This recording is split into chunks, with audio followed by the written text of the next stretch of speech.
Bismillah. Assalamualaikum warahmatullahi wabarakatuh. Alhamdulillahi rabbil alamin. Wassalatu wassalamu ala nabi sadiqil amin. Nabiyina wa habibina wa sayyidina Muhammadin wa ala alihi at-tayyibin wa azwaji at-tahirati ummahatil mu'minin wa tabi'ina wa ashabil qadatil ghurril mayamin والتابعين لهم بإحسان إلى يوم الدين أما بعد kaum muslimin dan muslimat al-hadirin wal hadirat wal mustami'in wal mustami'at awal musyahidin wal musyahidat di kitab Ar-Risalah. Mudah-mudahan Allah berikan kita niat yang ikhlas, amal yang saleh, doa yang dikabulkan. Oleh itu mari kita bersyukur kepadanya atas nikmat yang sentiasa diberikannya. Mudah-mudahan nikmat itu selalu bersama kita. Ma'asyarul kiram, bapak dan ibu, saudara-saudari yang dirahmati Allah. Salawat dan salam kepada baginda Rasulullah sallallahu alaihi wasallam. Kepada anak istri, anak-anaknya, keluarganya, dan para keturunannya, para sahabat, para tabi'in, dan siapapun yang setia menegakkan ajaran dan sunnahnya. Ma'asyiral muslimin wa muslimat dirahmati Allah. Masih dalam Jumalu al-Fara'id, yaitu fardu atau kewajiban-kewajiban yang Allah wajibkan secara mujmal. Dan mujmal seperti yang sudah disebutkan atau diistilahkan oleh para ulama usulul fiqh, bahwa al-mujmal itu adalah dalalahnya ma yadullu ala akthar min ma'ani ma'a at-tasawi bainaha, yaitu maknanya mengandung beberapa makna yang sama-sama kuatnya. Ya seperti kemarin tentang salat, bisa yang maksud salat seperti apa, bilangannya berapa, waktunya berapa, tidak ada. Semuanya kemungkinan berlaku di situ. Sehingga diperlukan penjelasan tambahan dalam sunnah Nabi atau dalam Al-Quran sendiri. Nah, sudah dibahas kemarin tentang masalah salat dengan panjang lebar, waktunya, bagaimana caranya, tempatnya, bilangannya, keadaan-keadaannya. Sampai terakhir tentang salat dalam keadaan khauf, dalam keadaan takut. Sekarang berkata Imam Asy-Syafi'i rahimahullah ta'ala fi zakah, yakni jumalul faraid fi zakah, tentang perintah yang mujmal, perintah yang mengandung beberapa makna yang sama kuatnya dalam masalah zakat. Qala Allah, berkata Allah Subhanahu wa ta'ala, aqimus salah wa atuz zakah. Dirikanlah salat dan tunaikanlah zakat. Di sini kan kalau masalah salat kan sudah bahas tentang sekarang masalah zakat. Apa saja, mungkin semua harta dizakatkan. Kalau tidak ada penjelasan dari Nabi sallallahu alaihi wasallam atau dari Allah sendiri dalam Al-Qur'an, mendengar perintah ini wa atuz zakah, maka tunaikanlah zakat. Maka semua orang boleh mengatakan padi dizakatkan, gandum dizakatkan, kurma dizakatkan, sayur dizakatkan, ikan dizakatkan, semuanya, burung dizakatkan. Kemungkinan maknanya terkandung dalamnya, maknanya disebut dengan mujmal, yaitu belum terinci mana saja yang dizakatkan, apakah semuanya atau tidak. Naam. Wa qala wal muqimina as-salata wal mu'tuna az-zakah. Dan Allah berfirman, orang-orang yang mendirikan salat dan orang-orang yang menunaikan zakat, yaitu orang-orang yang mendapatkan kemenangan seperti yang dapat dalam surah An-Nisa ayat 102. Wa qala, kemudian Allah berfirman pula, fawailul lil musallin alladzina hum an salatihim sa'un, maka neraka wailah atau kecelakaanlah bagi orang yang salat, yaitu yang lalai dalam salatnya. alladzina hum yura'un, yaitu orang-orang yang riya, wa yamna'un al-ma'un, dan menghalangi memberi harta yang berguna.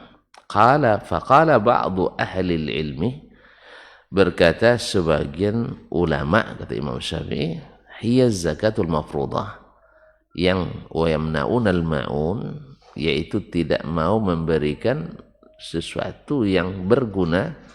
Maksudnya oleh sebagian ulama adalah tidak mau membayar zakat yang diwajibkan. Jadi orang yang celaka itu yang tidak membayar zakat yang diwajibkan. Nah, kalau sedekah yang tidak disunatkan, dia rugi tidak memberikan, tapi tidak diancam dengan neraka. Orang yang tidak membayar zakat itu bahaya, terlaknat.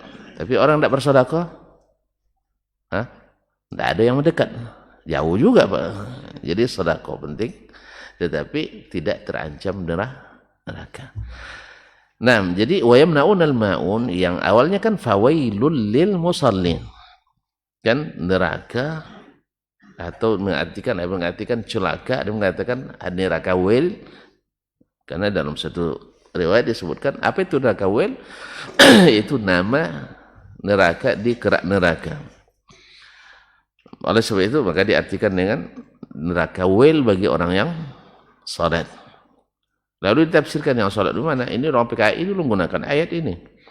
Jadi masa-masa dulu PKI menggunakan ayat ini untuk menghalangi umat Islam salat, khususnya petani-petani di kampung tuh. Kalian salat, ini ayat katanya mengatakan celaka orang yang salat.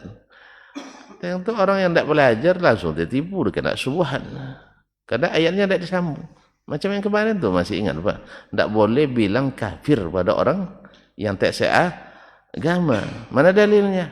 Allah yang bilang lakum dinukum waliyadin. Yang tidak cerdas, kata yang tidak berilmu, dia katakan, oh iya juga ya. Allah mengakui agamamu, agamaku, agamamu, berarti sama-sama aja lah. Gitu. Lalu ditanya, itu di surat apa Pak?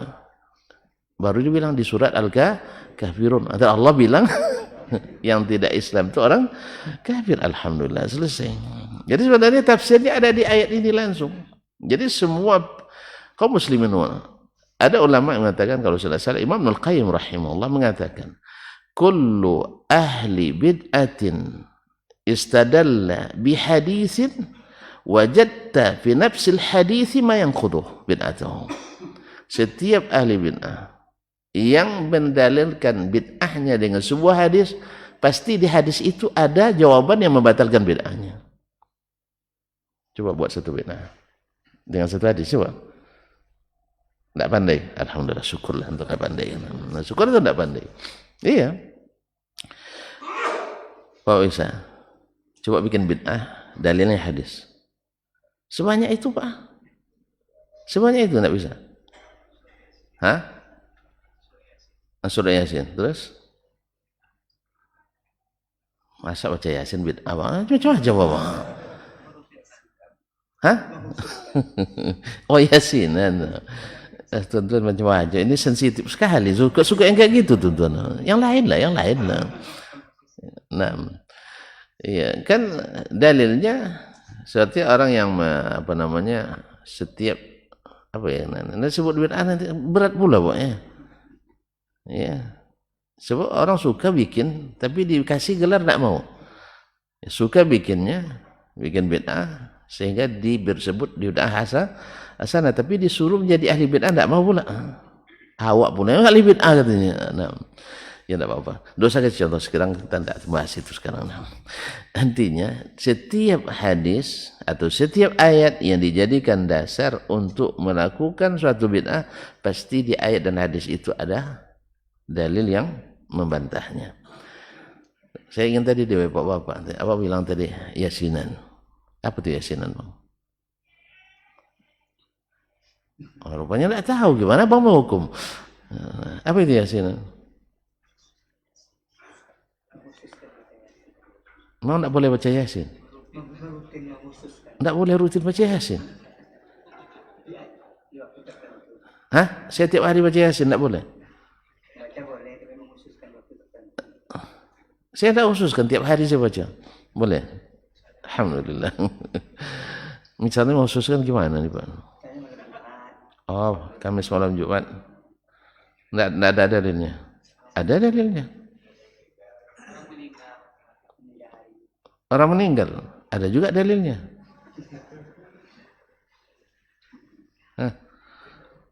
Ada dalilnya. Bacakan kepada orang yang mati kalian surat Yasin. Kamis malam Jumat. Ada juga dalilnya. Mulai kemana-mana Pak. Nantilah di bab lain nanti kita bahas insyaallah ya. Nanti kaum muslimin. Intinya setiap ada dalil yang digunakan untuk melakukan bid'ah. Karena dalil kan bukan untuk bid'ah. Dalil itu untuk yang sunnah, untuk disyariatkan. Lalu digunakan untuk bid'ah, pasti di situ ada bantahannya.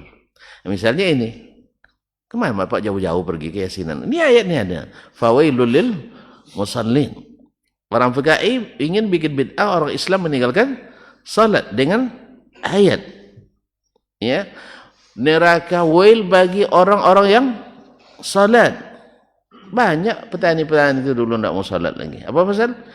Salat masuk neraka juga. Tidak salat masuk neraka. Lebih baik tidak salat. Berapa waktu habis gara-gara salat? Apalagi mereka kan kerja di sawah kan. Berhenti pula zuhur, berhenti asar. Berapa kali itu? Ada mereka, kalau itu tidak usah salat. Cuma kan mereka tidak baca Quran, jadi tidak diteruskan. Lalu ada yang ustadznya dia jelaskan, yang celaka itu bapak-bapak adalah alladzina hum fi salatihim sahun. Yang ustadz ini diintai. Akhirnya dibantai oleh mereka. Apa sebab? Sebab membuka kedok subuhatnya tadi. Jelas? Sama dengan orang liberal yang mengatakan misalnya qul ya ahlal kitabi ta'alu ila kalimatin sawa'in bainana wa bainakum. Wahai ahli kitab. Ahli kitab kan Yahudi dan Nasrani. Mari kita tegakkan kalimat yang bersatu kita dengannya. Nah, lalu dibuat apa kalimat bersatu? Tafsirkan sendiri lagi, yaitu kasih sayang, cinta damai, ya sama satu negara, sebangsa, bertetangga. Itu tafsirnya. Akhirnya asal sudah kasih sayang, nikahkanlah mereka berdua. Karena apa? Sama-sama menyayangi. Kita tegakkan itu. Atau kalau sudah sama-sama sayang, ketika mereka acara perayaan, kita ikuti karena sudah sama cinta damai dan toleransi. Lalu kita katakan, Mas, lanjutkan ayatnya. Apa ayatnya? Alla na'budah illallah. Yaitu kalimat yang menyatukan itu tidak beribadah kecuali kepada Allah. Artinya apa? Masuk Islam dulu. Berarti masuk Islam dulu. Itu baru kalimatin sawa. Selama kalian masih syirik pada Allah, berarti belum bisa bersatu. Bukan maknanya tidak bertetangga boleh. Siapa bilang tidak boleh? Toleransi ya wajib. Menghargai atau membebas dari kebebasan itu wajib. Tapi untuk bersatu tidak mungkin. Dalam akidah. Jelas? Kalau bersatu organisasi kan tidak masalah dengan agama ya Pak ya. Iya. Kan tidak ada pahalanya. Kan bukan organisasi kan bukan untuk mencari pahala kan? Bahwa kalau masuk organisasi Ad-Dasmaniyah masuk surga. Kan tidak gitu kan? Alhamdulillah. Kan hanya sebagai alat untuk bekerja. Bukan gaya tujuan untuk beribadah. Ya. Untuk punya organisasi persatuan pengajian ada katanya. Tapi kan tidak ibadah itu bukan tujuan ibadah ya, hanya wasilah. Nah, ma'asyiral kiram dirahmati Allah Subhanahu wa taala. Jadi rupanya kalimatin sawa itu adalah alla na'budah illallah wa la nusyrika bi syai'a, dan tidak menyekutukannya dengan sesuatu. Wa la yattakhidha ba'duna ba'dhan arbaba min dunillah, dan jangan sebagian kita menjadikan sebagian yang lain sebagai Tuhan tandingan selain Allah. Berarti bukan cinta damai, bukan kasih sayang, bukan apa lagi? Saling mendukung. Tapi maknanya adalah menegakkan tauhid. Karena visi misi manusia di dunia adalah menegakkan kalimat liya'budun. Siapa yang menegakkan, bangsa apapun, suku apapun, kulit apapun, ya warnanya, kalau liya'budun maka sama-sama. Tapi kalau untuk kisah saya itu hanya bagian aksesorisnya. Ya kalau sudah sesama akidah pasti saling menyayangi, ya kan? Kecuali ada hak yang diambil yang tidak dikembalikan, ayolah. Tapi kalau sudah seagama, mesti kita sama. Jangan ke seagama, sebangsa saja kita sudah saling menyayangi. Iya nak? Kalau ketemu keluar nampak mereknya Indonesia, dikejar enggak? Hah? Kalau sempat antum ketemu di luar negeri, antum pergi jalan-jalan misalnya ke Australia, nampak peci nasional. Wih, Masya Allah orang Indonesia. Iya kan? Ada rasa itu tuh pasti. Kecuali itu ada berubah. Sudah tidak lagi mencintai negeri ini. Selama masih ada cinta kita. Dan pasti manusia itu diciptakan mencintai tempat tinggalnya, mencintai orang yang sebangsa dengannya. Maka kita dilarang untuk mengikuti cara dan gaya yang bukan gaya kita. Ya Pak ya? Yang bukan gaya kita. Kalau gaya kita jelas ini orang Indonesia asal bersarung lah, berarti orang doa bersawung, kinsawung. Pasti orang Indonesia. Ya tak? Nah, Allah musta'an. Gimana? Baik. Alladzina hum an salatihim sahun, alladzina hum yura'un wa yamna'un al-ma'un. Jadi tafsir wal yamna'un al-ma'un kata Imam Syafi'i, qala ba'du ahli al-ilmi hiya zakatul mafruḍah. Artinya kenapa saya sebutkan ayat ini kata beliau, supaya masuk dalam bab zakat ini. Qala Allah, berkata Allah Subhanahu wa taala, khudz min amwalihim shadaqatan, ambil dari harta mereka sadaqatan, sedekah, tutahhiruhum wa tuzakkihim biha, supaya engkau membersihkan mereka dan menyucikannya. Wasalli alaihim, dan doakanlah mereka. Inna salataka sakanun lahum, sesungguhnya salat yakni doa, karena salat itu artinya adalah doa. Sesungguhnya doamu sakanun lahum, ketentraman bagi mereka. Jadi doa Nabi untuk kita, kalau sempat Bapak bertemu Nabi didoakannya gimana? Menenteramkan. Makanya Abu Hurairah dapat doa Nabi supaya setiap hadis yang dia dengar tak terlupa. Semakin rajin dia mendengar hadis Nabi SAW, ikutinya Nabi kemana pergi, ya, sedang musafir, sedang mukim, diikuti Nabi. Abdullah bin Abbas dapat lagi doa Nabi, ya Allah jadikan dia faqih, mengerti agama, wa'alimu ta'wil, ajar dia tafsir. Hanya semakin rajin dia belajar fikih dan tafsir, sehingga sampai dia nunggu guru di depan rumahnya, menunggu salat asar tiba. Dia duduk sampai tidur ayam depan rumah sahabat, tapi dia tidak gedor pintu, karena saking antusiasnya memanfaatkan waktu berjalan dari rumah itu menuju masjid. Nah, tapi dia tidak ingin mengganggu, karena waktu siang waktu istirahat, ya kan? Jangan nanti waktu siang waktu istirahat, Assalamualaikum katanya 10 kali tidak jawab. Orang kadang sengaja tidak jawab, orang mau tidur kan, sengaja mau tidak jawab. Tidak dijawab dengan Assalamualaikum, ya dornya pintu tutup.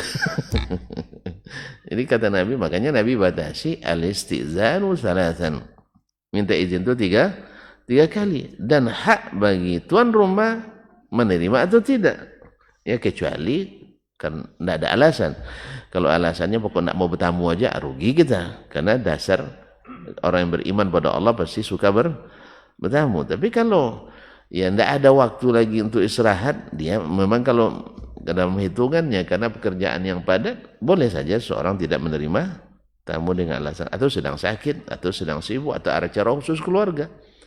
Karena ada hari-harinya kita khusus keluarga kita saja. Datang tamu, walaupun Ustaz Dasman jangan terima. Nah, jangan terima. Tapi kasih tahulah, Ustaz saya sedang acara khusus biar tidak sedih hati saya nanti. Awak datang dia buka pintunya kan. Nah, dikirim pula anaknya. Bilang ya, ayah sedang tidur katanya kan. Datang anak keluar. Assalamualaikum. Assalam. Ada abinya? Ada katanya. Dia bilang abi sedang tidur. Yang lebih lucunya bilang abi tidak di rumah. Tadi abi bilang suruh bilang jangan abi tidak di rumah. Ini hati-hati berpesan sama anak-anak. Iya, kalau dia bilang sedang tidur, dia baru berpesan kan. Nah, tapi kecuali dia bilang tadi abi bilang mau tidur, ayolah. Sekarang sedang tidur, tidak. Yang lebih parah tadi lah. Bilang ya, abi tidak di rumah. Ayo kejar anak ke pintu kan. Abi baru bilang sedang tidak di rumah. Allah musta'an. Kaum muslimin dan muslimat dirahmati Allah. Inna salataka sakanun lahum, karena doamu hai Muhammad. Tempat kita didoakan Nabi SAW, kita akan bersemangat. Sekarang doa Nabi kan masih ada. Allahumma barik li ummati fi bukuriha. Ya Allah berkahi bagi umatku di waktu paginya. Ketika kita sering menghadirkan kalimat ini, kita berusaha di waktu pagi membuat sesuatu yang baik. Minimal nebar senyum di waktu pagi. Ada yang bilang senyum di waktu pagi itu menyehatkan lambung kita katanya. Ya, nah, tolong dibahas sendirilah. Ya, saya hanya dengar nguping kemarin sebuah video, potongan video dikatakan senyum di waktu pagi itu rupanya menyehatkan lambung. Nanti tanya kesehatan, ahli-ahli kesehatannya, ya. Atau mau jelaskan detailnya? Saya masih hafal sedikit, tapi panjang gaji kita nanti ya. Atau setidaknya kita berzikir di waktu pagi itu karena zikirnya barakah dan seterusnya. Atau bersedekah di waktu pagi. Sedekah walaupun hanya seutas senyum kan sedekah kan. Nah, orang yang sering, kenapa? Orang rata-rata kalau tuan-tuan tahu bahwasanya lambung itu selalu sakit karena pikiran tak senang, hati tak senang, pikiran tak lapang, lambung naik asamnya. Kalau orang senyum, tapi jangan senyum masam gitu ya, senyum manis tentunya, pasti senang-senang. Kalau orang senang pasti menyenangkan orang lain. Allah musta'an. Kaum muslimin dan muslimat, sakanullah, doamu itu ketanaman kepada mereka. Adalah ketika Nabi SAW minta kepada Allah, umatnya semuanya masuk surga. Gitu? Ketika kita ingat dengan itu, kita semakin optimis untuk mengikuti langkah Nabi SAW. Ketika Nabi mendoakan pemimpin, Allahumma man waliya amran min umuri ummati farafaqa bihim farfuq bihi ya Allah. Ya Allah, siapapun yang menjadi pemimpin umatku lalu dia berlemah lembut kepada mereka, lemah lembutlah kepadanya. Kalau pemimpin tahu ini, dia akan lemah lembut kepada orang yang dipimpinnya. Karena ada lagi, wa man syaqqa alaihim, siapa yang mempersulit urusan mereka, persulit dia. Kalau Allah mempersulit, tidak ada yang bisa melapangkannya. Makanya seorang pemimpin akan berupaya untuk mempermudah urusan, bukan mempersulit. Karena tidak sedikit motonya, kalau bisa dipersulit, kenapa? Dipermudah. Pak, ini dulu 2 hari selesai. 2 hari. Saya dulu ngurus paspor 2 pekan katanya. Akhirnya dibalikkan ke 2 pekan. Iya. Ini namanya mempersulit.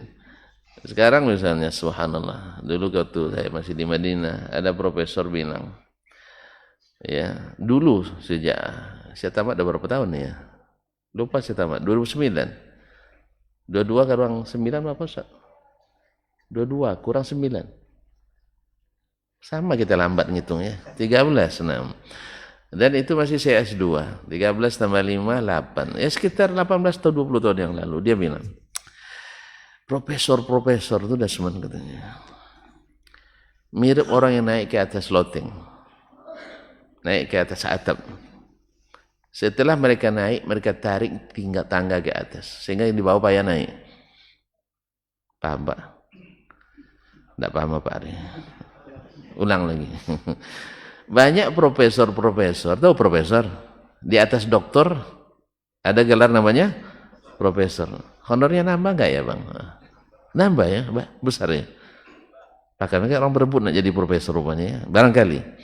Nggak, orangnya ikhlas insyaallah untuk apa namanya. Jadi banyak mereka setelah jadi profesor seperti orang yang naik ke atas. Dulu belum ada lift, tangga. Ya, sampai di atas tangganya ditarik. Terus orang naik susah. Kalau kalian tidak jadi profesor, naik di dinding nih katanya. Suruh kita merayap dinding kayak cicak. Mana bisa? Dicobanya pakai lem tangannya. Anda bisa bergerak. Dicoba pakai tali, putus tali.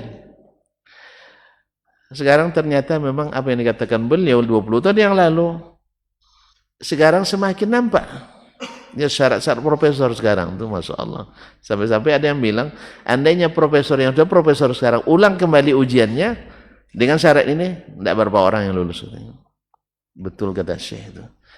Ya kalau bisa dipersulit, kenapa? Kenapa dipermudah? Yang masalahnya kadang-kadang syarat itu tidak sesuai dengan spesialisasi kita. Ya saya misalnya di hadis disuruh ngitung jadi berapa mobil lewat tol Permai sehari. Kan bukan bidang saya, Ustaz. Nah, misalnya jarak tol Pekanbaru Bangkinang misalnya. Berapa jaraknya? 40 kilo kan? Pak Dasman lewat dengan lari kecepatan 60 km per jam. 5 kali sehari. Berapa kali? Pokoknya dihitung, suruh ngitung saya selama 25 tahun katanya. Ngitung sehari dah pusing, apalagi ngitung 25 tahun. Jadi suruh ngitung itu kita. Tapi kalau disuruh tolong kumpulkan hadis-hadis tentang fadilat senyum. Nah, misalnya itu memang bidang saya. Tidak disuruh ngitung-ngitung pajak, kadang dihitung juga. Awak nengok pajak ada apa juga, ada kena marah-marah juga kan. Sedikit pajak, dikit pajak, tidak berkah pajak itu. Tapi magung tak mawan itu harus bayar. Dan kadang-kadang juga dibayar dengan kadang-kadang dibayar dengan kenapa bilang tadi pajak? Nah, Allah musta'an. Ya, zakat itu berkah. Kalau pajak enggak berkah. Ma'asyarul kiram dirahmati Allah. Gimana Pak? Tapi jangan Bapak bilang pajak enggak boleh, enggak wewenang Bapak. Ya doa saja sama Allah, ya Allah, jadikan negeri ini membayar zakat dan mencabut pajak. Betul itu. Seketika dulu sebuah negara tidak menerapkan pajak, Masya Allah, harga-harga murah-murah. Setelah naik pajak, harga mahal-mahal. Pekerjaan semakin sulit. Ya keberkahan Allah cabut. Baru sedikit. Apalagi kalau semuanya dipajak. Nah, cuman untuk itu bukan wewenang Bapak itu. Bapak hanya bisa usulkan ke pemerintah melalui wakil kita. Bapak kan punya wakil di dewan. Partainya apa kemarin? Itulah Bapak tidak punya partai, itu masalah. Tapi milih enggak? Enggak juga. Itu. Bapak tidak ada perubahan tapi tidak punya wakil sama sekali. Allah musta'an. Kaum muslimin dan muslimat dirahmati Allah. Sesungguhnya doamu adalah ketenteraman bagi mereka. Wallahu samiun alim, dan Allah Maha mendengar dan Maha mengetahui. Fakana makhrajul ayati amman 'alal amwal. Ayat ini keluarnya bersifat umum, mencakup seluruh harta. Amman 'alal amwal. Zakat ini bisa berlaku pada seluruh harta dari makna mujmalnya. Wa kana yahtamilu an takuna 'ala ba'd al-amwali duna ba'd. Sebagaimana ada kemungkinan lain, yaitu zakat itu berlaku pada sebagian dan tidak berlaku pada, ada kemungkinan kan? Ada kemungkinan semuanya, ada kemungkinan sebagian. Kemungkinan ini sama kuatnya, maka disebut dengan mujmal. Fadallati sunnah ala anna zakata fi ba'd al-amwali duna ba'd. Lalu datang sunnah menjadi dalil, menjelaskan. Oh, ternyata zakat yang disuruh Allah diambil pada Rasulnya, diambil zakatnya, ternyata sebagian harta, tidak seluruhnya. Ada harta yang dizakatkan, ada harta yang tidak dizakatkan. Ini rahmat Allah bagi kita. Kalau sempat seluruh harta dizakatkan, seluruh harta dizakatkan, yang hanya sebagian saja dizakatkan, dah bingung kita ngitungnya kan? Bingung ngitung, kenapa enggak? Sudah 10 tahun enggak dibayar. Ya, tentu bingung dia ngitung. Ada pernah teman di lembaga amil zakat atau lembaga amil zakat, LAZ ya. Nah, diundang oleh seorang bapak keluarga karena dah lama enggak bayar zakatnya. Dihitung zakatnya, ternyata terkumpul tidak terlalu banyak rupanya. Ya sekitar kalau dikonversikan dengan mobil seekor Innova lah zakat. Gimana? Salah bahasanya. Innova kan perempuan kan? Apa namanya, betina kan? Jadi seekor Innova. Hah? Banyak tuh. Atau apa bahasanya? Coba kasihlah saya bahasa yang pas. Sebuah lah. Sebuah mobil Innova. Innova berapa? Enggak tahu juga. Awak makai pandainya. Harga enggak pernah tahu. Berapa?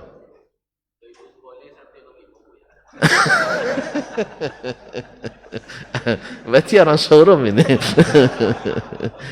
2016 165.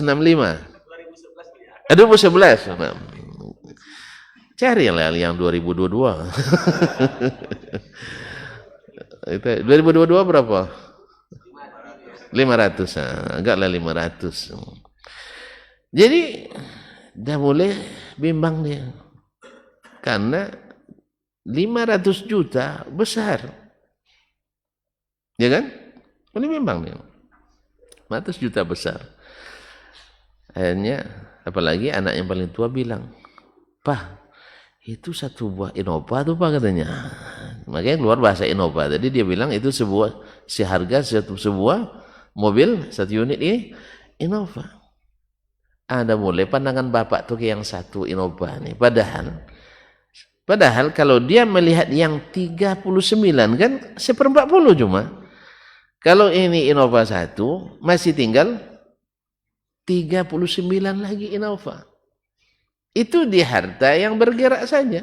Artinya harta yang diwajibkan zakat. Belum lagi rumahnya kan. Rumah rupanya ada pula, satu di Pekanbaru, satu di Payakumbuh, satu di Bangkinang.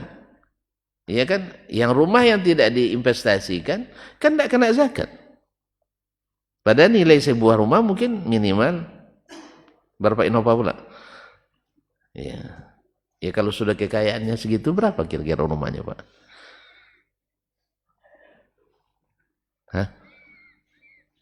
Awak tidak pernah ngitung duit banyak loh, Pak. Ya, itulah masalahnya. Jadi payah. Tidak pernah ngitung duit banyak, betul. Terpaksa kita angkat tangan aja. Pasti rumahnya menyesuaikan. Tapi gitulah. Akhirnya, apa katanya? Ustaz, besok datang lagi. Atau nanti saya telepon Ustaz katanya. Alhamdulillah sudah berlanjut 25 tahun, tidak telepon lagi. Iya. Sudah 25 tahun, tidak ada ditelepon lagi.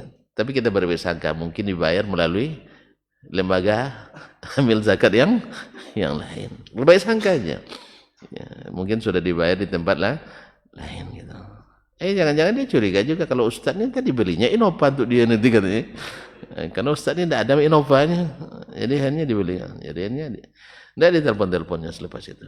Apa? Ini baru satu harta, jenis harta. Apalagi kalau banyak, setiap harta dizakatkan, semakin banyak kita penyemplang zakat. Maka Allah rahmat kepada kita. Jadi kalau tuan-tuan tidak mau berzakat, mana tahu? Maka peliharalah harta yang tidak ada zakatnya. Misalnya kalau punya tanah 50 hektar, tanam yang tidak ada zakatnya, rumput, ilalang, kan tidak ada zakatnya. Jelas? Iya, kita kan mau zakat. Kalau tuan punya duit, tidak mau dizakatkan, ya habiskan terus. Misalnya pendapatan sebulan 200 juta, saya tidak mau zakat, berat zakat itu. Lalu gimana? Habiskan. Tidak pula habis, Ustaz, saya bantu. Iya. Insya Allah saya siap membantu. Ya, kalau 200 juta, tuan-tuan tidak bisa habis. Bagi saya kecil 200 juta. No. Untuk menggunakan, mencari bayar. Untuk menggunakan 200 juta, insya Allah setengah jam saya biasa habiskan. Tapi untuk mencari 50 tahun belum tentu saya kumpulkan. Nah. Jadi kalau ada yang tidak mau berzakat, pendapatannya besar, saya konsultannya insya Allah. Ya, saya siap untuk jadi konsultan gimana cara menghabiskannya. Biar tuan-tuan tidak mikir zakat lagi. Apalagi kalau makannya sudah disukat. Tahu makan disukat? Aqua tidak boleh lebih dari segelas sehari. Minum air bercua. Air bercua, air berwarna, bercua namanya itu, bercorak. Iya, air teh tidak boleh, kopi dilarang, jus nggak bisa, susu apalagi Pak. Nah, semua tidak bisa. Berarti berapa dia harus bisa makan sehari? Ya kalau sudah badan lemah, baju bagus pun tak terasa indah. Apalagi nak berbini lebih dari satu, tambah tidak bisa. Kan payah semuanya itu. Jelas? Nah, maka tidak bisa menghabiskan, insya Allah saya siap membantu. Kalau tidak mau berzakat. Tapi kalau masih mau mengumpulkan uang, siap untuk berzakat.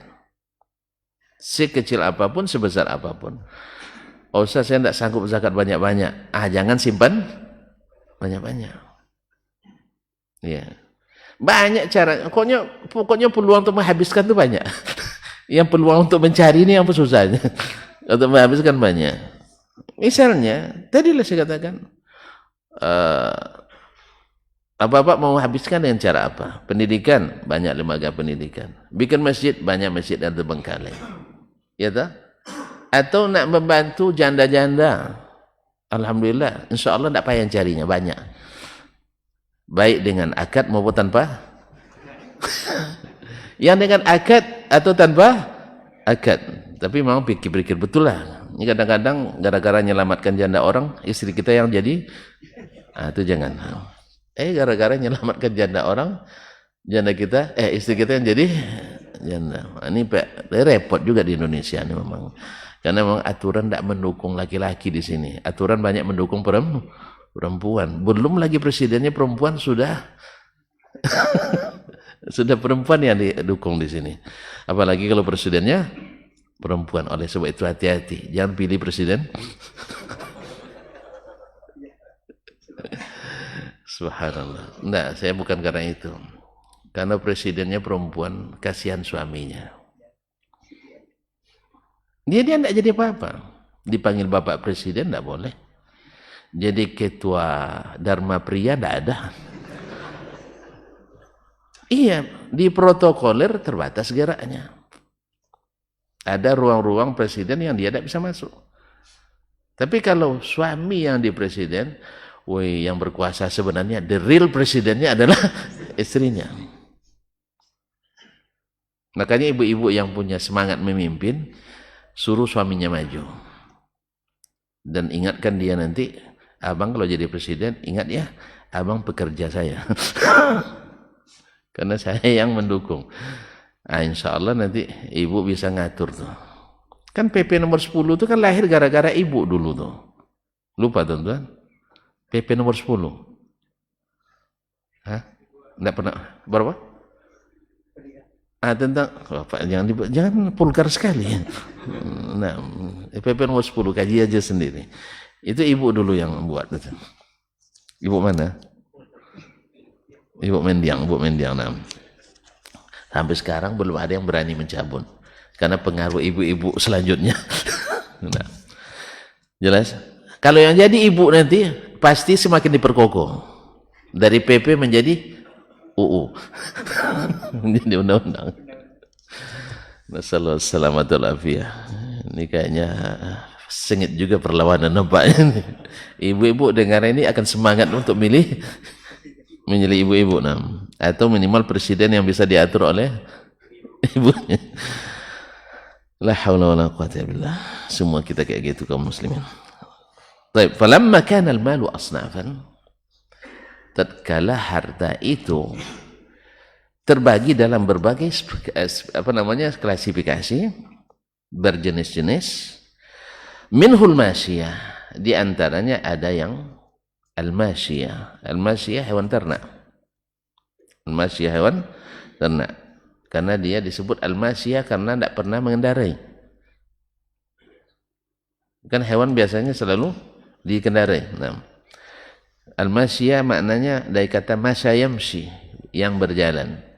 Yang berjalan. Kemana-mana dia berjalan. Fa'akhadha Rasulullah sallallahu alaihi wasallam minal ibili wal ghanam.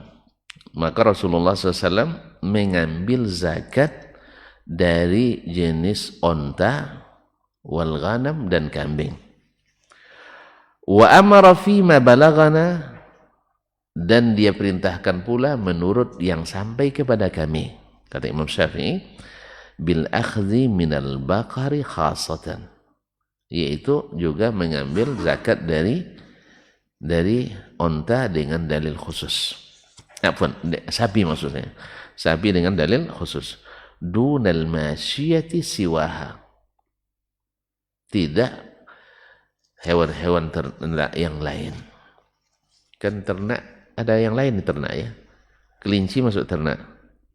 Masuk. Kuda masuk ternak. Masuk. Keledai masuk. Bagal masuk. Apa lagi yang diternakkan? Ikan. Ternak namanya. Ternak nama ikan masuk. Ternak unggas, ternak apa lagi? Marmut, ternak. Hah? Jangkrik. Ada ternak jangkrik. Subhanallah. Oh, untuk mancing. Oh, ini rupanya. Ini imamnya, masya Allah. Ya, kalau nak tahu mancing banyak kenanya nih. Alhamdulillah. Kalau saya tidak pandai mancing saja. Suka, tapi tidak singono. Tidak, ya, jadi apa istilahnya pengono itu? Ada istilah paidi, bukan? Tidak pendapat. Pengonai, ada. Kalau saya jarang kena. Kadang digotu pun lepas lagi. Itulah. Akhirnya terpaksa mancingnya di pasar Selasa atau pasar pagi gitu. Atau dia telepon orang sudah teratak bulu. Bang, saya nak mancingnya, buat sini ikannya. Allah Ustaz. Lagi betul lah. Allah Ustaz. Bisa diajarkan, tidak bisa diajarkan dia ini. Teori bisa, cuman hasilnya tidak sama. Gimana kalau saya ikut sekali dengan antum, seluruh hasil untuk saya gitu. Supaya saya bilang ini banyak kena, dan sebahagia juga orang rumah nunggu kan. Pandai abang mancing rupanya. Rupanya mancing dapat dikawan rupanya. Allah musta'an. Jadi ternak-ternak yang ini tidak disuruh zakatkan oleh Nabi Sallallahu Alaihi Wasallam. Makanya saya katakan tadi, kalau tuan-tuan tidak mau berternak, tidak mau berzakat dari hewan-hewan itu, ternak yang tidak ada zakatnya. Cuma jangan dijual. Kalau jual nanti jadi perdagangan. Duit lagi kan? Supaya tidak banyak duit, minta bantuan saya untuk menghabiskan. Supaya insya Allah di penghujung tahun saldonya tidak sampai nisab. Kita atur tuh. Ikan nisab misalnya sampai 44 gram, kita upayakan nilai keuangan antum di akhir tahun tidak sampai 84 gram. Tapi bukan lari dari zakat. Yang salah paham. Pas mau apa dibelikan, bukan. Artinya bisa diatur itu, bukan sedekahnya. Karena banyak di antara sahabat, mereka tidak berzakat, tetapi mereka infaknya lebih dari zakat. Dikatakan Zubair bin Awam radhiyallahu anhu yang dijamin masuk surga. Beliau dikatakan tidak pernah berzakat. Tapi infaknya kalau dikonversikan rupiah sekarang triliun nilainya. Bukan lagi miliar. Triliun nilainya. Jadi setiap datang infak. Setiap datang infak. Setiap datang infak. Sampai beliau meninggalnya berhutang banyak. Berhutang banyak gara-gara infak. Tapi alhamdulillah setelah dikomparasikan antara aset yang ditinggalkan dengan utang bisa terbayar. Ini bahayanya macam gitu nih. Ya, aset tidak ada, utang ada. Allah musta'an. Jadi mereka tidak sempat berzakat. Bukan sengaja lari, tidak. Tapi memang apapun. Jihad, infak. Ada orang miskin, infak. Ada pembangunan, infak. Pendidikan, infak. Jadi habis untuk infak. Ada orang yang misalnya kena kafara atau diat karena misalnya dosa membunuh orang misalnya, dia tidak sanggup untuk bayar diatnya, dibantu. Dan adat seperti itu sampai sekarang masih ada di sana. Di Arab Saudi masih banyak orang yang seperti itu. Jadi artinya kekayaannya itu kadang ada yang khususkan, dia punya 3 perusahaan misalnya, yang perusahaan yang satu nih khusus untuk infak. Khusus nih hasilnya untuk infak, sehingga dibuka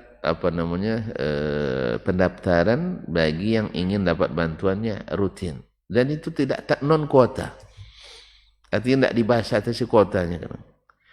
Ya, dibuka dalam waktu misalnya sekian, akhirnya mendaftarlah orang-orang yang membutuhkan untuk mendapatkan bantuan rutin setiap bulan. Nah, tentu orang kaya kan tidak daftar dia, ya kan? Yang pura-pura kaya aja tidak mendaftar. Nah, yang kaya-kaya. Alhamdulillah. Jadi mereka khususkan itu. Dan ada yang kadang orang miskin melakukan kesalahan tidak sengaja karena ya jadi dia harus kena kafarah, kena diat, kena 100.000. Datang ke orang kaya itu, dijelaskan kondisinya, dibayar. Seorang yang bayar kadang. Enak aja kamu yang berdosa, saya yang bayarkan. Kan itu lagi kalau orang yang bakil bayar enggak. Dia bilang, iyalah orang siapa yang enggak bersalah. Dan dia sudah menyesalinya. Dan sekarang tinggal untuk memperbaiki. Ya dibantu, kalau tidak dia akan dipenjara sampai terbayar utangnya. Akhirnya semakin membuat gara-gara dia seorang bersalah, keluarganya terkendala semuanya. Makanya membantu orang yang dalam keadaan ini juga dianjurkan dalam Islam. Subhanallah. Itu sesuatu yang kadang-kadang orang melakukannya tidak masuk akal bagi kita.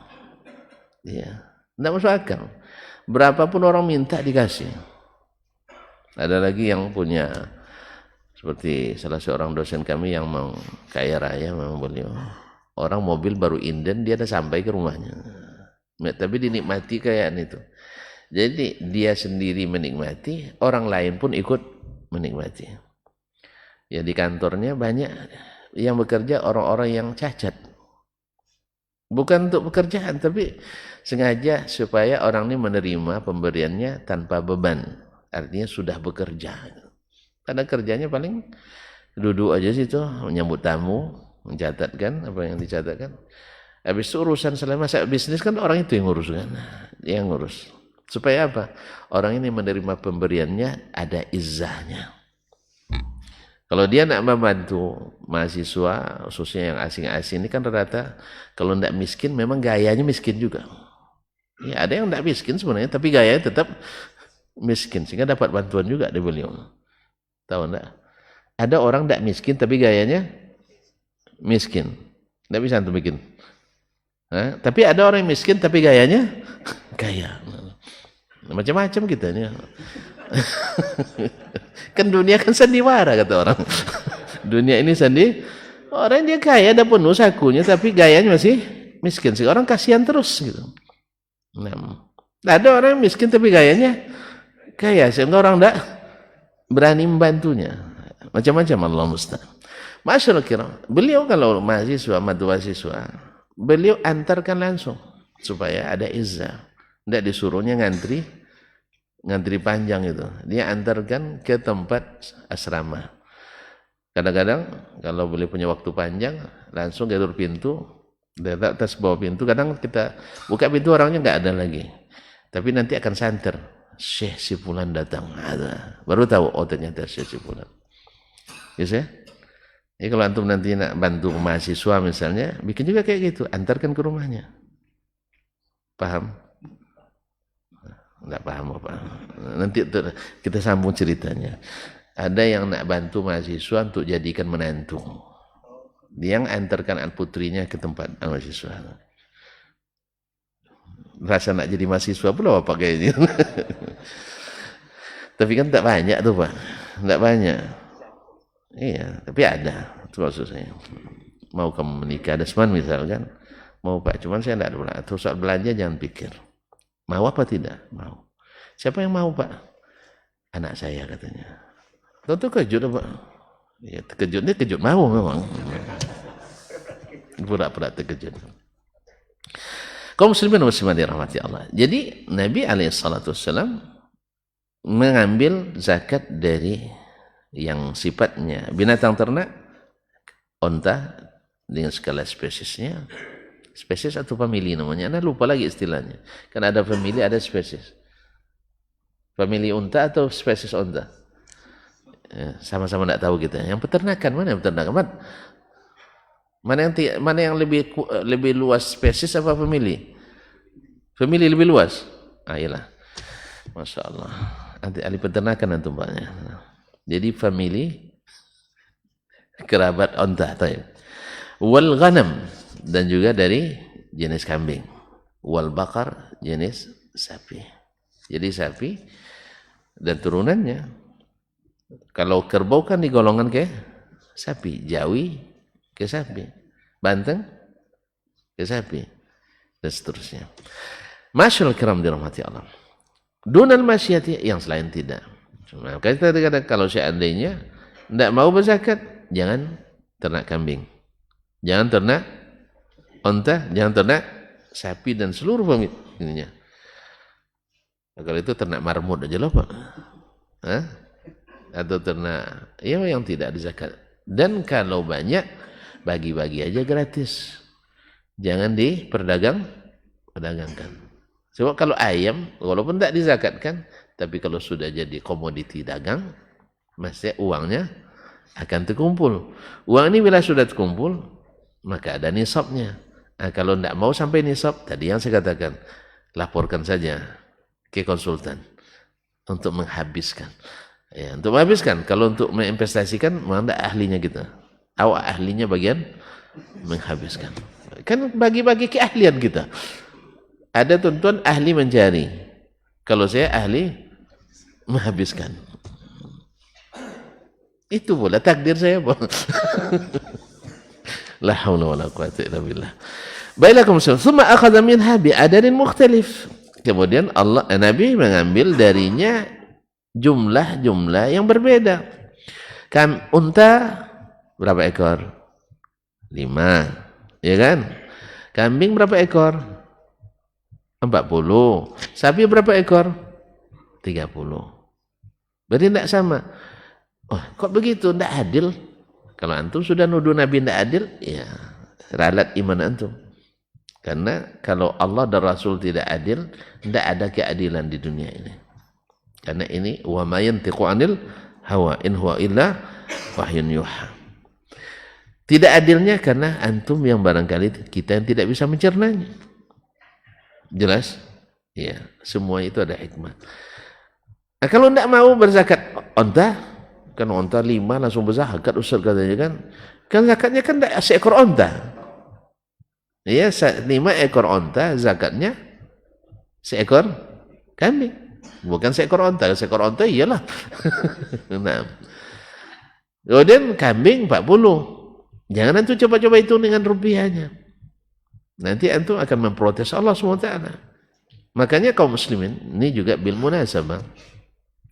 Kalau Allah tentukan barangnya, jangan antum tentukan harganya. Seperti zakat fitrah misalnya. Nabi tentukan barangnya, lalu antum tentukan harganya. Akhirnya kita main-main di sini. Main-main di sini sehingga orang lebih senang bayar duitnya daripada barangnya, sehingga duit itu kadang tidak sampai kepada apa yang karenanya diwajibkan zakat fitrah. Ustaz yang terlalu keras, ini pendapat ulama, bukan keras. Saya bukan keras, tapi saya ingin mengembalikan seperti yang ya, supaya memang ta'matul lil masakin itu terjadi, bukan duhanan lil masakin, bukan untuk rokok untuk orang miskin. Apalagi di kampung-kampung itu dikasih zakat fitrah 25.000, berapa? Apa yang dapat? Beli baju bisa? Hah? Tidak dapat. Yang dapat rokok, betul. Nah, kasih 50.000, apa yang dapat? Kan katanya dia butuh uang. Kalau masyarakat itu butuh uang, mohon maaf, kasih uang, tapi bukan dari zakat. Kan masih banyak bab lain. Jangan yang sudah ditentukan ini diutak ating. Jelas? Ustaz memang radikal pendapatnya. Nah, bukan, ini jumhur yang berpendapat seperti itu. Kemudian Imam Abu Hanifah sendiri yang mengatakan boleh itu juga bersyarat, bukan sembarangan dari awal diputuskan.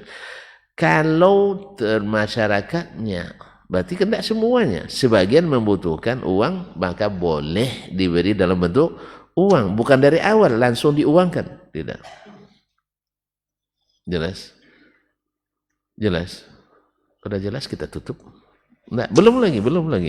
Nah, bi'adad mukhtalif kama qada Allah ala lisani nabi, seperti yang Allah putuskan melalui lisan nabinya sallallahu alaihi wasallam.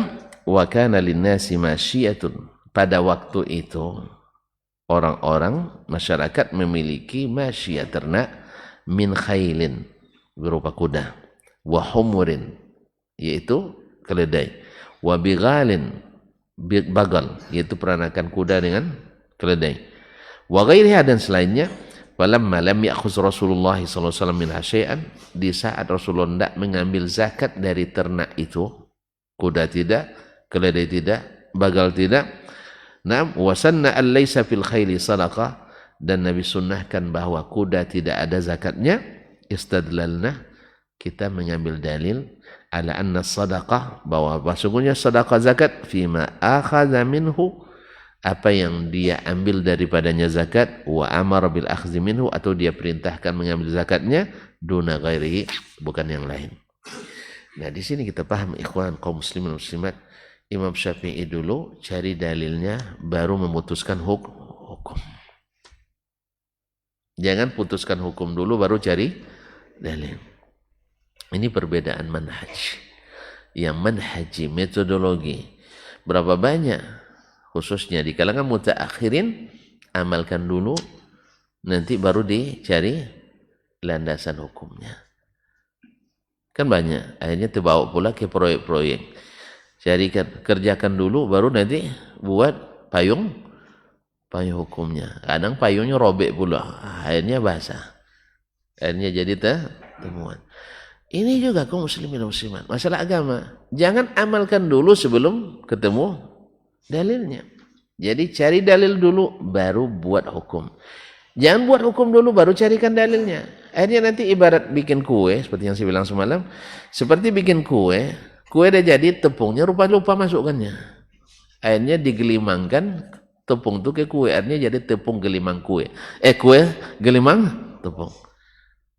Akhirnya godok begulungnya nak buat baking soda.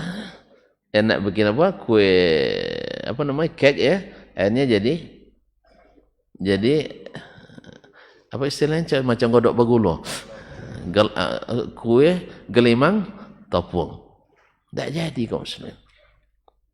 Jadi kerjakan dulu baru dicarikan bahannya, baru carikan dalil. Tidak, kumpulkan bahannya dulu baru diolah dengan berbagai produk yang indah dan sesuai selera dan rasa. Ini tidak dipaksakan dulu.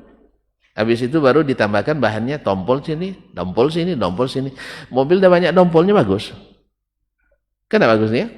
Nah, oleh sebab itu, inilah Imam Syafi'i ngajarkan kita. Dibacakannya ayat Quran dulu, iya kan? Di awal bab. Ternyata ayat ini memerlukan tafsiran hadis. Lalu didatangkan hadis. Dari kumpulan ayat dan hadis, baru dia menyimpulkan hukum. Bahwa zakat tidak diambil kecuali yang diambil oleh Nabi Shallallahu Alaihi Wasallam. Sehingga ketika ditanya, misalnya ada yang bertanya, Imam Syafi'i, kenapa unggas tidak zakat? Lalu dia katakan, tidak saya temukan satu pun hadis Nabi Shallallahu Alaihi Wasallam menzakatkan unggas. Oh gitu ya. Iya. Memang yang ditinggalkan Nabi mesti ditinggalkan. Ya kalau tidak kita tinggalkan, siapa yang jadi ikutan kita? Kan kita disuruh ngikut Nabi atau disuruh untuk bervariasi? Disuruh ngikut Nabi. Bukan gitu, Pak? Disuruh taat ke Nabi Shallallahu Alaihi Wasallam. Berarti yang lain tak dizakatkan. Hanya ini yang dizakatkan dari hewan ternak. Jadi dia tentukan, sebutkan dalilnya, baru dari dalil itu lahir produk hukum. Bukan putuskan hukum dulu, baru dipaksakan dalil masuk. Jadi, Pak? Nah, seperti yang abang mungkin mau contoh tadi juga misalnya, ada orang mati, lalu kita duduk malam pertama setelah kematiannya, baca surat Al-Quran, baca Quran, ya, baca Quran. Habis itu kita katakan, kok diamalkan? Pasti tidak akan ketemu Nabi SAW mengamalkan, dan tidak akan ketemu sahabat juga mengamalkan. Sah? Ada Nabi Yasinan? Ada? Enggak. Sahabat ketika Nabi wafat ada kenduri? Serius ini? Ada enggak sahabat kenduri 3 hari 3 malam di rumah Nabi? Enggak ada. Taib, Abu Bakar meninggal? Enggak juga. Umar meninggal? Enggak juga. Utsman meninggal? Ini macam anak kucing meninggal aja. Berarti kalau enggak ada tahlilan macam kucing meninggal aja. Kayak itu bahasa yang lahir kan? Kalau tidak senyap saja di rumah orang yang meninggal, macam kucing meninggal. Jadi nampaknya ya enggak ada bunyi-bunyi apa-apa kan? Kan itu bahasanya.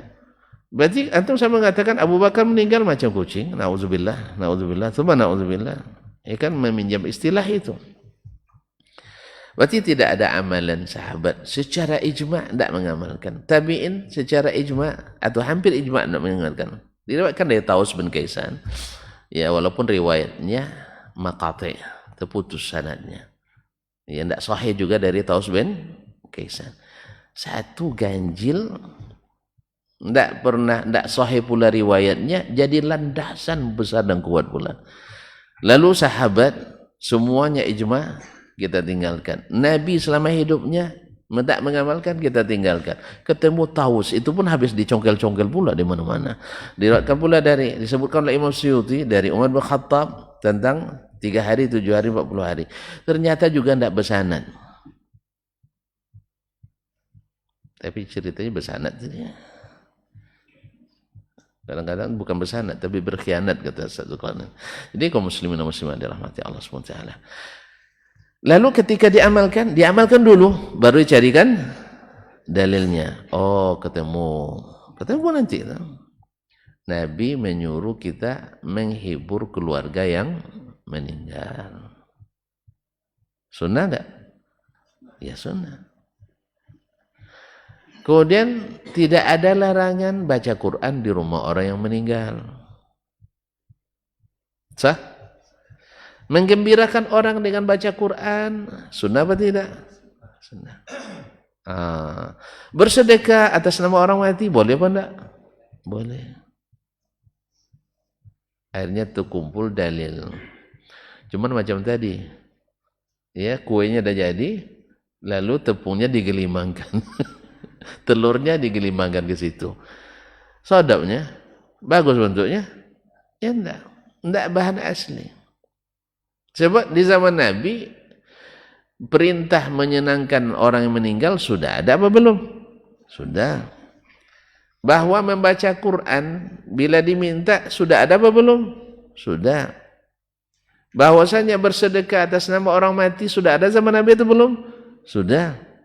Terus ada enggak Nabi melaksanakan seperti yang kita laksanakan? Tidak ada.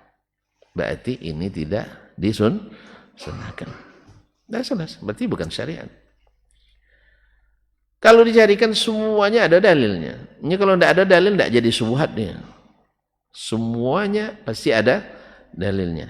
Ini contoh, setiap dalil yang digunakan untuk melakukan sesuatu yang bid'ah, di dalil itu sendiri ada dalil yang membantah. Ya betul, Nabi yang nyuruh, tapi yang seperti ini disuruh? Tidak. Nabi yang nyuruh sedekah? Iya betul. Cuman seperti ini? Ya tidak. Justru yang seperti ini dilarang oleh Rasulullah SAW dan dilarang oleh para sahabat radhiyallahu anhum. Oleh sebab itu, maka Imam Syafi'i ini, ya makanya orang hampir tidak mau baca risalah ini. Apa sebab? Karena akan ketahuan cara kita dengan cara beliau banyak berbeda.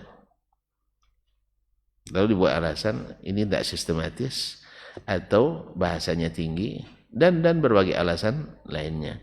Justru Imam Syafi'i membiasakan dari awal kitab lagi sampai sekarang selalu mengemukakan ayat lalu ditafsirkan dengan hadis, kayak gitu. Di bab manapun, bab nasikh wal mansukh, bab al-bayan, aqsamul bayan dan sebagainya, semuanya ngajar kita dalil dicari dulu, baru habis itu diolah dengan hadis-hadis Nabi, dari situ keluar produk hukum. Keluarlah amal. Bukan diamalkan dulu, bukan dikerjakan dulu, bukan dihukum dulu, setelah itu baru dicarikan bahannya. Barang jadi, bahan baru tiba. Hasilnya seperti godok apa namanya, kue gelimang tepung. Semuanya digelimangkan di belakang. Nasallallahu alaihi wasallam. Ma'asyiral kiram dirahmati Allah, karena waktu yang batasi, insyaallah kita jumpa kembali di lain hari pekan depan dengan izin ilahi Rabbi. Mohon maaf dan terima kasih. Subhanakallah bihamdik, asyhadu an la ilaha illa anta astaghfiruka wa atubu ilaik. Wassalamualaikum warahmatullahi wabarakatuh.